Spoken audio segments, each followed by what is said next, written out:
지난달 다보스 세계경제포럼에서 이상한 장면이 포착됐습니다. 한국 대표단 앞에 줄을 선 글로벌 기업 최고 경영자들. 정식 주요 세션도 아닌 비공식 미팅에 구글, 엔비디아, 테슬라 임원들이 모여들었죠. 그들이 물은 건 하나였습니다. HBM 공급, 언제 늘릴 수 있습니까? 같은 시기 폴란드 국방부는 한국산 무기 추가 도입을 전격 발표했습니다. 계약 후 6개월 만에 첫 인도. 독일제는 3년 대기였죠. 2025년 들어 한국의 위상이 심상치 않습니다. 고대 역폭 메모리 시장 점유율 70%, LNG 운반선 수주 세계 1위, 방산 수출 세계 9위 진입. 하버드 교수 조지프 헬릭은 최근 논문에서 한국을 언급하며 이렇게 썼습니다.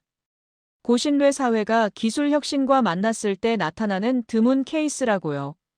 숫자가 증명합니다. 지금 세계는 한국 없이 돌아가지 않습니다. 저는 국제산업 전문 저널리스트입니다. 지난 15년간 글로벌 공급망과 기술 패권 경쟁을 취재해왔죠. 최근 취재하면서 느낀 건 명확합니다. 한국의 위치가 완전히 달라졌습니다. 2025년 1월, 저는 샌프란시스코에 있었습니다. 세계 최대 반도체 전시회 취재차였죠. 개막 기조 연설에 엔비디아 최고 경영자 젠슨 황이 나왔습니다. 그가 슬라이드 한 장을 띄웠습니다. AI 시대의 핵심 부품들. 그래픽 처리 장치, 고대 역폭 메모리, 냉각 시스템. 그 중에서도 HBM을 가장 오래 설명했습니다. AI가 학습하고 추론하는 속도는 HBM 성능에 달렸습니다. 지금 우리의 가장 큰 병목은 HBM 공급입니다. 발표 후 기자회견에서 질문이 나왔습니다. 공급 문제 해결 방안은 무엇입니까?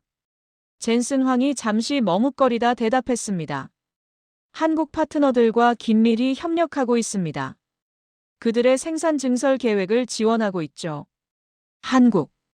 그 단어가 나온 순간 취재진이 웅성거렸습니다. 미국 기업이 한국 기업에 의존한다는 걸 공개적으로 인정한 겁니다. 전 시장을 돌아다녔습니다. 부스마다 비슷한 이야기가 나왔죠. HBM 확보가 최우선입니다. 삼성이나 SK 하이닉스와 계약 못하면 사업 자체가 어렵습니다. 한 미국 스타트업 대표는 더 직설적이었습니다. 솔직히 말하면 우리는 한국산 HBM 없이는 아무것도 못합니다. 챗GPT도 클로드도 제미나이도 마찬가지예요. 숫자로 확인했습니다. 2024년 기준 한국 기업들의 HBM 시장 점유율은 70%를 넘어섰습니다. 경쟁사인 미국 마이크론이 나머지 30% 정도죠. 그런데 더 중요한 건 기술 격차였습니다. 업계 관계자에게 물었습니다. 한국 제품과 미국 제품의 차이가 뭡니까? 세대 차이입니다. 한국은 이미 6세대 양산 중이고 7세대 개발 중이에요. 미국은 4세대에서 5세대로 넘어가는 단계죠. 이 격차는 단기간에 좁혀지지 않습니다. HBM은 반도체를 수직으로 쌓는 기술인데 한층 추가할 때마다 난이도가 기하급수적으로 올라가거든요. 저는 실리콘밸리에서 이런 말을 들을 줄 몰랐습니다. 한국 없이는 안 된다는 말을요. 그런데 이건 반도체만의 이야기가 아니었습니다. 바르샤바행 비행기에 올랐습니다. 2025년 2월이었죠. 폴란드 국방부 브리핑 취재차였습니다. 도착해서 놀랐습니다. 브리핑룸이 10,000원이었거든요. 유럽 각국 기자들이 몰려들었습니다. 폴란드 국방장관이 발표했습니다.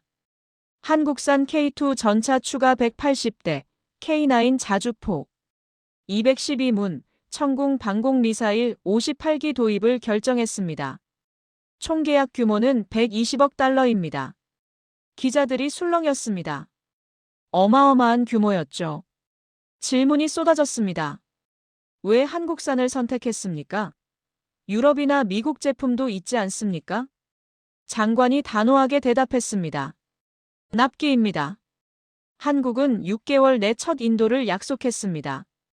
유럽 제품은 최소 2년 반, 미국 제품은 3년 이상 걸린다고 했죠. 우리에게는 시간이 없습니다. 브리핑 후 폴란드 국방부 관계자와 비공식 대화를 나눴습니다. 한국 무기의 성능은 어떻습니까? 검증됐습니다. 이미 납품받은 K2 전차를 6개월간 테스트했는데 카탈로그 스펙 그대로 작동합니다. 고장률도 낮고요. 그럼 가장 큰 장점은 뭡니까? 약속을 지킵니다. 계약서에 쓴 일정 그대로 납품돼요. 유럽이나 미국 업체들은 계약 후 일정이 계속 밀립니다. 한국은 딱 맞춰서 옵니다. 수치로 확인했습니다. 한국 방산 수출은 2022년 70억 달러에서 2024년 200억 달러로 폭증했습니다. 불과 2년 만에 3배 가까이 뛴 겁니다. 세계 순위도 올라갔습니다. 2024년 기준 세계 9위. 독일을 제쳤죠. 바르샤바에서 베를린으로 이동했습니다. 독일 방산 업계 분위기를 취재하기 위해서였죠. 한 독일 방산 기업 임원을 만났습니다. 한국의 약진을 어떻게 보십니까? 그가 쓴웃음을 지었습니다. 솔직히 우리가 자초한 면이 있습니다. 지난 30년간 우리는 생산 라인을 줄였어요. 평화배당이라고 했죠. 그런데 갑자기 전쟁이 터지니까 주문이 폭주합니다. 생산 능력이 안 돼요. 한국은 다릅니까? 완전히 다릅니다. 한국은 분단 국가라 항상 군수 생산을 유지했어요. 생산 라인이 살아있고 숙련공이 있고 공급망이 작동합니다. 우리가 따라갈 수 없는 부분이죠. 그의 말이 핵심을 찔렀습니다. 한국은 무기를 파는 게 아니라 시간을 파는 겁니다. 거제도 조선소 2024년 11월에 취재했습니다. 조선소 전체가 거대한 LNG 운반선으로 가득했습니다. 동시에 열척 이상이 건조되고 있었죠. 현장 책임자가 설명했습니다. 지금 우리 수주 잔량이 3년치입니다. 만들어도 주문이 들어옵니다. 왜 이렇게 수요가 많습니까? 에너지 전환 때문입니다. 유럽이 러시아산 천연가스 대신 중동과 미국산 LNG를 쓰기로 했죠. LNG는 배로 운반해야 합니다. 그런데 이런 배를 만들 수 있는 곳이 거의 없어요. 전 세계에서 몇 곳이나 됩니까? 사실상 한국이 전부입니다.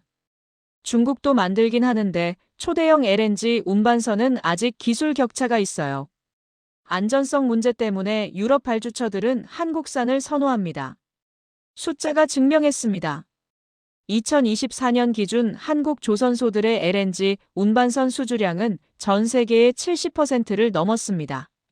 한 척 가격이 2,500억 원 정도. 수주 잔량만 수십조 원입니다. 조선소를 나와 서울로 돌아왔습니다. 산업연구원 연구원을 만났죠. 한국 조선업이 다시 살아난 비결이 뭡니까? 고부가가치 전환입니다. 2000년대 중반 중국이 일반 화물선 시장을 장악했을 때 한국은 포기하지 않고 고난도 선박으로 방향을 틀었어요. LNG 운반선, 초대형 컨테이너선, 해양 플랜트. 중국이 쉽게 따라올 수 없는 분야였죠. 지금 중국과 격차는 얼마나 됩니까? 기술적으로는 5년에서 10년 정도로 봅니다. 하지만 더 중요한 건 신뢰예요. 영하 163도 액화가스를 싣고 대양을 건너야 하는데 조금만 결함이 있으면 대형 참사입니다. 발주처들은 검증된 곳을 선호하죠. 한국 조선소들은 70년대부터 배를 만들어 왔습니다. 50년 노하우가 쌓인 겁니다. 이게 지금 차이를 만들고 있었습니다. 스위스 다보스 세계경제포럼 취재차 갔습니다. 2025년 1월이었죠. 한국관 앞이 북적였습니다. 글로벌 기업 최고 경영자들이 줄을 섰습니다. 한 유럽 자동차 회사 최고 경영자에게 물었습니다. 왜 한국관에 오셨습니까? 배터리 공급 문제 때문입니다. 우리는 2030년까지 전기차 비중을 70%로 올려야 해요. 그런데 배터리 확보가 안 되면 계획 자체가 무산됩니다. 한국 기업들이 중요합니까? 절대적입니다. LG에너지솔루션, 삼성 SDI, SK온. 이 세 곳이 없으면 우리 계획은 불가능해요. 숫자로 확인했습니다. 한국 배터리 기업들의 전기차 배터리 시장 점유율은 30%를 넘습니다. 중국 다음으로 높죠. 그런데 더 중요한 건 차세대 기술이었습니다. 배터리 전문가에게 물었습니다. 한국 배터리 기술 수준은 어떻습니까? 전고체 배터리 개발에서 선두권입니다. 삼성 SDI는 2027년 양산 목표를 발표했어요. 성공하면 게임 체인저죠. 전고체 배터리가 왜 중요합니까? 기존 리튬이온 배터리보다 에너지 밀도가 2배 높고 충전 시간은 절반입니다. 화재 위험도 거의 없고요. 전기차 대중화의 핵심 기술입니다. 한국 기업들은 여기에 수조 원을 투자하고 있었습니다. 다보스 포럼에서 하버드 교수 조지프 헬릭의 패널 토론을 들었습니다. 주제는 고신뢰 사회와 혁신이었죠. 그가 한국을 언급했습니다. 한국은 고신뢰 사회가 기술 혁신과 결합됐을 때 나타나는 드문 사례입니다. 높은 교육 수준, 강한 근면, 문화, 그리고 제도적 신뢰가 결합되면서 빠른 산업 고도화가 가능했죠. 토론 후 헬릭 교수를 짧게 인터뷰했습니다. 한국의 미래를 어떻게 보십니까? 한국은 이제 추격자가 아닙니다. 어떤 분야에서는 선도자죠. 반도체, 메모리, 배터리, 조선. 이 분야들에서 한국을 따라잡기는 쉽지 않을 겁니다. 서울 여의도. 한국은행 관계자를 만났습니다. 한국 경제 지표를 설명해달라고 했죠. 2024년 경상수지 흑자가 600억 달러를 넘었습니다. 반도체 수출이 회복되면서 무역 수지가 크게 개선됐죠. 이 돈은 어디에 쓰입니까? 대부분 재투자됩니다. 반도체 공장 증설, 배터리 생산 라인 확대, 연구개발 강화. 한국 기업들은 번 돈을 다시 미래 기술에 쏟아붓습니다. 숫자가 놀라웠습니다. 한국의 GDP 대비 연구개발 투자 비율이 5%에 육박합니다. 세계 최고 수준이죠. 삼성전자는 향후 5년간 300조 원을 반도체에 투자한다고 발표했습니다. SK하이닉스도 100조 원 이상을 투자합니다. 이건 생존 전략입니다. 한국은 자원도 없고 내수 시장도 작습니다. 수출로 먹고 사는데 수출하려면 세계 최고 제품을 만들어야 하죠. 그래서 끊임없이 투자합니다. 기술 격차를 벌리기 위해서요. 산업연구원 보고서를 봤습니다. 한국의 제조업 경쟁력 순위가 지속적으로 올라가고 있다고 했습니다. 특히 첨단 제조 분야에서요. 반도체는 세계 2위, 배터리는 세계 2위, 조선은 세계 1위, 디스플레이는 세계 1위. 이 순위들이 한국 경제를 떠받치고 있었습니다. 브뤼셀 유럽연합 본부. 공급망 안보회의 취재차 갔습니다. 유럽연합 통상 담당 집행위원이 발표했습니다. 우리는 핵심 기술 분야에서 공급망 다변화가 필요합니다. 특히 반도체와 배터리에서요. 질의응답 시간에 한 기자가 물었습니다. 한국과 협력 계획은 있습니까? 집행위원이 즉각 대답했습니다.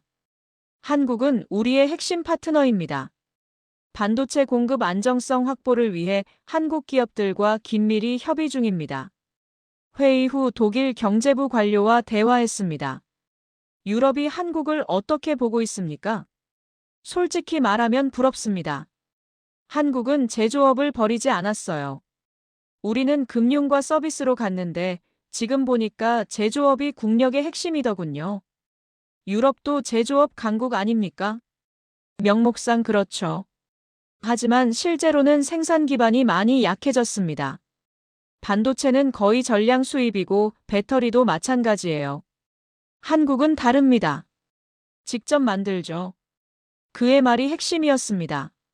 지식은 연구실에서 나오지만 국력은 공장에서 완성됩니다. 워싱턴으로 갔습니다. 미국 국무부 브리핑을 취재했죠. 한 기자가 물었습니다. 한국의 방산 수출 급증을 어떻게 보십니까? 대변인이 신중하게 대답했습니다. 한국은 우리의 동맹국이자 중요한 파트너입니다. 한국의 방산 산업 성장은 자유진영의 안보 강화에 기여합니다. 외교적 수사였지만 본심은 복잡해 보였습니다. 미국 싱크탱크 연구원을 만났습니다. 미국은 한국 방산 약진을 환영합니까? 복잡합니다. 한편으로는 동맹국이 강해지니 좋죠. 하지만 다른 한편으로는 경쟁자가 생긴 겁니다. 폴란드 같은 시장에서 우리 기업들이 밀렸거든요. 앞으로 어떻게 될까요? 한국은 계속 성장할 겁니다. 가격 대비 성능도 좋고 납기도 빠르고 정치적 부담도 적으니까요. 미국이나 유럽 기업들이 따라잡기 쉽지 않을 겁니다. 제네바 국제회의장 AI 거버넌스 회의였습니다. 의장이 발언 순서를 발표했습니다. 미국, 유럽연합, 한국, 일본, 중국. 한국이 세 번째였습니다. G7 회원국도 아닌데요. 한국 대표가 발언했습니다. AI 인프라의 안정적 공급은 전 세계적 과제입니다. 한국은 고대 역폭 메모리 공급 확대를 위해 지속적으로 투자하고 있습니다. 미국 대표가 고개를 끄덕였습니다. 질문이 쏟아졌죠. 생산 증설 일정은? 공급 우선순위 기준은? 기술 협력 가능성은? 한국 대표가 차분히 대답했습니다. 휴식 시간에 미국 대표와 마주쳤습니다. 한국의 위상이 많이 올라간 것 같습니다. 그가 웃으며 대답했습니다. 인정할 수밖에 없죠. 한국 없이는 우리 계획이 작동하지 않으니까요. 일본 외교관도 비슷한 말을 했습니다. 10년 전만 해도 상상 못했습니다. 한국이 우리보다 앞서는 분야가 이렇게 많을 줄은요. 숫자가 증명합니다. HBM 시장 점유율 70%, LNG 운반선 수주 세계 1위, 전기차 배터리 세계 2위, 방산 수출 세계 9위, 연구개발 투자 GDP 대비 세계 1위. 이게 지금 한국의 위치입니다. 뉴욕 맨해튼 투자은행 글로벌 전략 담당 애널리스트를 만났습니다. 한국에 대한 평가를 물었습니다. 한국은 이제 필수 국가입니다. 포트폴리오를 짤 때 한국 빼고는 생각할 수 없어요. 왜 그렇습니까?